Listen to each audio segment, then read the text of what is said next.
Hey, this is Tom Kennedy, and I love Jross-tv. What's up, y'all? Man, I just got through hearing my boy Tom put it down with Mike Stern here in St. Louis at Jazz at the Bistro, y'all. So we just gonna get right to the interview. So Tom is a native of St. Louis.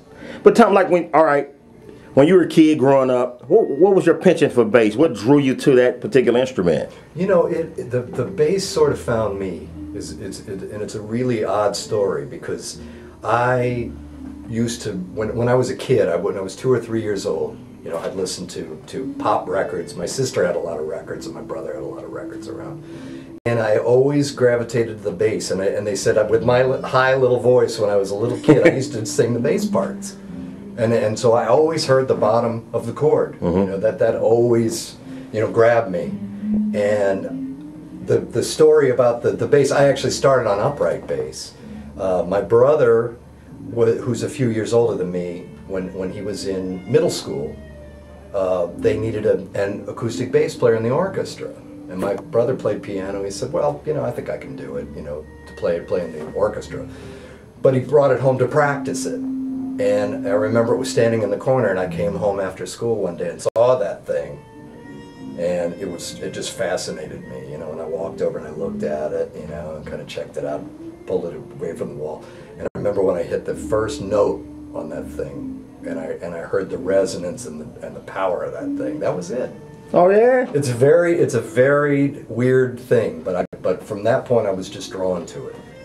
And within, I guess it was 2 or 3 days of that point, my brother and I were playing duo together, like starting to learn Oscar Peterson tunes.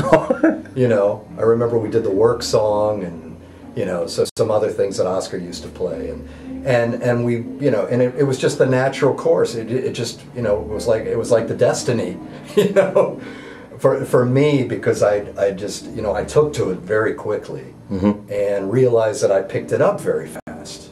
So once that started happening, you know, it was just all uphill from there. So what do you think inside of you made you just pick it up that quick, where you could say, you know, I know you love the sound, yeah, but you playing Oscar Peterson songs in 2 or 3 days. So it had to be something inside of you that just said, man, I can do this. That's the thing. I think that was the thing that I got to say, as corny as it may sound, I think that's the thing I live for.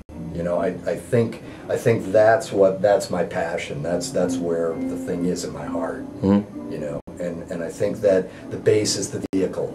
You know, I really feel that was, you know, that's the I've played a lot of other instruments. I've played a lot of brass instruments. I've played drums for a long time. You know, and actually at one point thought about switching over to drums. But every time I go back and play the bass, I loved it so much more. Right. You know, and you know, so I can't put my finger on it, and that's why I think it's just a very natural thing. I think it was a calling. I think that's what I was supposed to do. So as you progressed, who were some of the guys you listened to kind of help build you up, build up your confidence and your technique? Well, when I was playing upright, well, I still play upright, but when I was learning upright in the early stages, I was 8 years old at that time, but my father was really into jazz, and when he heard us starting to do this thing, then he just, you know, like a part of him came to life, and he started turning us on to all these records, and like I said, there was a lot of Oscar Peterson, so Ray Brown was a huge influence on me. Not long after that, I met some other people and got turned on to Mingus. Scott LaFaro, you know, was one of the guys that I heard later, but, you know, it was still before I started thinking about the technical side, you know, the real the facility of the instrument, what it could do. You know, I remember when I heard Stanley Clarke the first time on Light as a Feather, which if you don't have that record, everybody, you gotta get it. That's some of the most amazing Stanley playing ever, and I heard that, and that blew me away. Okay. You know, just the technique and you know, just the relaxing way he put it all together. And then of course I heard Niels Henning Orsted Pedersen, you know, which is like, oh, okay, you know, right. playing Charlie Parker solos on the bass, you know. So you know, and then around that time it was very interesting because then I heard Larry Graham. So that kind of got me interested in maybe, you know, thinking about picking up the electric bass, but not for the reason of playing what I played on the upright. You know, just to learn how to slap and do that because it was so hip, and I love that stuff. And so that was kind of my introduction into electric bass. And then of course I heard Jocko, I heard Ralph Armstrong, I heard, you know, there are just a ton of guys out there that I was exposed to, Rocco, you know. Right. And you know, the thing is that it was great because I didn't just listen for technique, and I didn't just listen for groove, and I didn't listen just for notes, you know, and finesse, and you know, just one aspect. I was you know, I was listening to everything. I was taking everything in at once. So is that one of the keys to success, to be able to listen and play everything?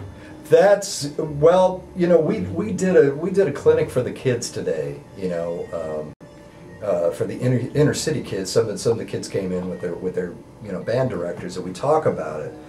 And just as you learn many different, you know, genres of music, you know, like for me, I've had to do everything. I've had to play pop music. I've played country music. I played country music when I was a teenager in the studio. You know, because I'd get a call. Yeah, it's a you know, session today. Well, what am I playing? I don't know. I just come in. You know? And you know, when there was a studio scene in St. Louis, you know, and but I used to have to play country. I played with Tanya Maria for 10 years. You know, playing Brazilian music. The most I'd ever heard was Sergio Mendes. You know, I used to listen to Sergio Mendes records, so I kind of had an idea of the Brazilian thing.